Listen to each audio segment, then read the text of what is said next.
بسم اللہ الرحمن الرحیم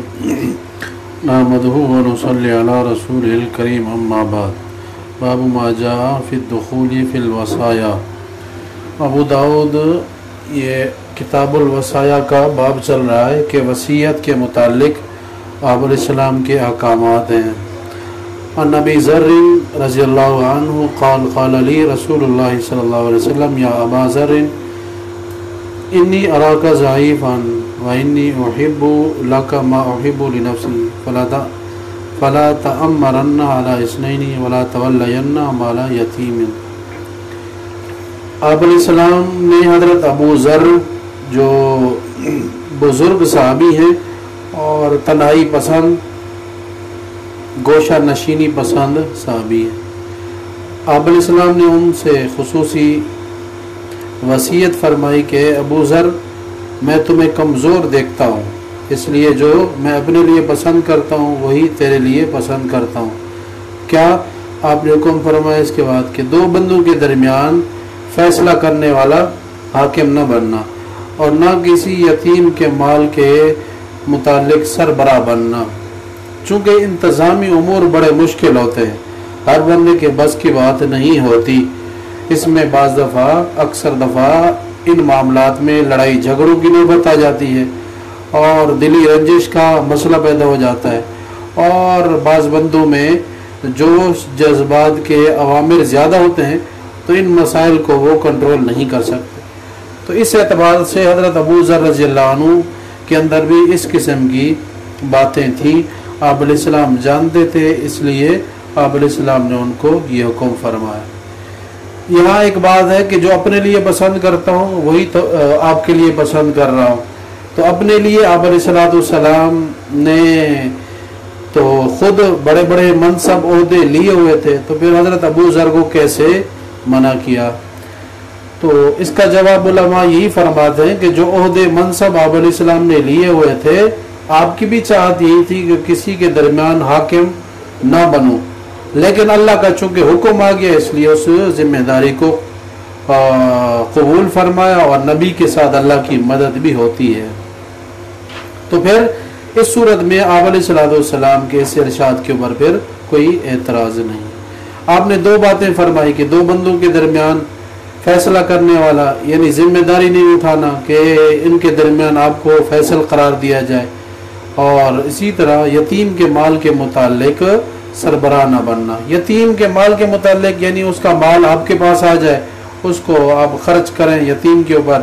یا ذمہ داریاں جو یتیم کی ہوتی ہیں مالی معاملات میں، ان سے منع کیا۔ اس سے یہ ہرگز مراد نہیں کہ دوسرے یہ کام نہ کریں، بلکہ آپ علیہ السلام نے حضرت ابو ذر کو ہی فرمایا کہ چونکہ ان کے اندر یہ صلاحیت کمزور تھی، انتظامی امور کے متعلق خدشہ تھا، اس لیے آپ علیہ السلام نے ان کو بچایا۔ آگے باب ہے کہ شروع میں ابتداء اسلام میں قرآن کریم کا بھی حکم ہے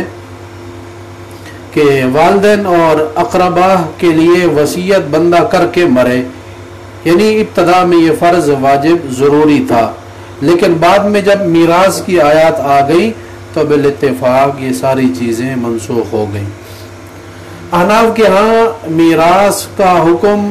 جب آ گیا تو سارے احکامات جو فرض تھے اب وہ فرض نہیں رہے، البتہ ورثاء میں سے اگر کوئی بندہ وارث ہی کے متعلق اجازت دے دیں، کہہ دیں کہ یہ ہمارے مال میں سے جو مالک نے وصیت کی ہے رشتہ داروں کے متعلق کسی ایک فرد کے لیے یا بعض کے لیے کہ 1/3 مال لے لیں، اگر سب رشتہ دار سب ورثاء راضی ہوں تو پھر 1/3 کی وصیت کر سکتے ہیں، لیکن جمہور کے نزدیک یہ سلسلہ میراث کی آیت سے منسوخ ہو چکا ہے۔ اب یہ چونکہ حدیث میں بھی ہے لا وصیت للوارث، کہ وارث کے لیے کوئی وصیت یعنی مالی جائیداد نہیں ہے، اس لیے کہ سب حصے اللہ تعالیٰ نے مقرر کر دیے، وہی حصے ملیں گے۔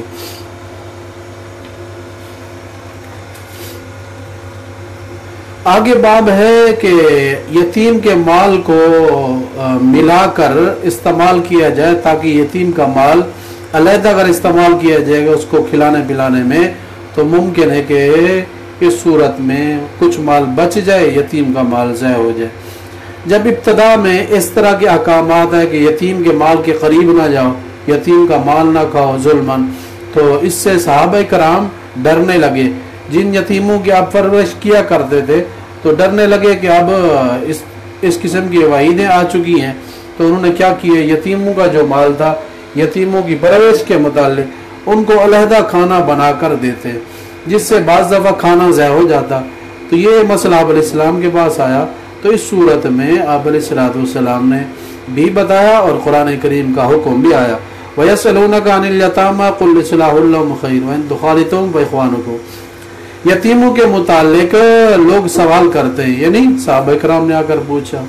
آپ نے فرمایا قرآن کریم میں اصلاح لہم خیر، ان کے ساتھ خیر خواہی کی جائے گی، وہ تمہارے ہی بھائی ہیں، اس لیے ان کا مال اپنے مال کے ساتھ ملا لو۔ آٹا اپنا گوندا جا رہا ہے تو ان کا بھی کچھ ساتھ حصہ ملا دیا جائے، تاکہ مل کے کھائیں گے تو اس طرح یتیم کے مال کا نقصان نہیں ہوگا۔ باقی رہا یہ مسئلہ کہ اگر یتیم کے مال کو لیتا ہے تو امیر کے لیے تو جائز نہیں ہے کہ وہ لے، البتہ خود غریب ہے، یتیم کی کفالت پرورش اس کے ذمے ہے، اس صورت میں اپنی جان بچانے، اپنی ضرورت کے بقدر لینا چاہے تو لے سکتا ہے، لیکن ایسا نہ ہو کہ اس کے بالغ ہونے سے پہلے کوشش کرے کہ سارا مال ہی ہڑپ کر جائے، سارا مال ہی کھا جائے، یا پھر فضول خرچی کرنے لگ جائے، یا پھر سارا کا سارا مال خود لے لے اور اس کا سارا مال ضائع کر دے اور اس کے بعد زیادہ ہو جائے، اس کے بعد کچھ بھی نہ بچے، تو ان چیزوں کی ممانعت ہے۔ البتہ اگر غریب مستحق ہے تو یتیم کی پرورش بھی کر سکتا ہے، ضرورت کے بقدر اس کا کھا بھی سکتا ہے یتیم کا مال، اور اسی طرح اگر اس کے مال کو تجارت میں بھی لگانا چاہے، اس کی ذمہ داری ہوگی پھر تو اصل مال اس کا ضائع نہ ہو، اصل مال جب وہ بالغ ہو جائے تو اس کو اس کے حوالے کیے جائے، اس سے تجارت کر سکتا ہے، لیکن اصل مال یتیم کو دینا پڑے گا۔ السلام علیکم۔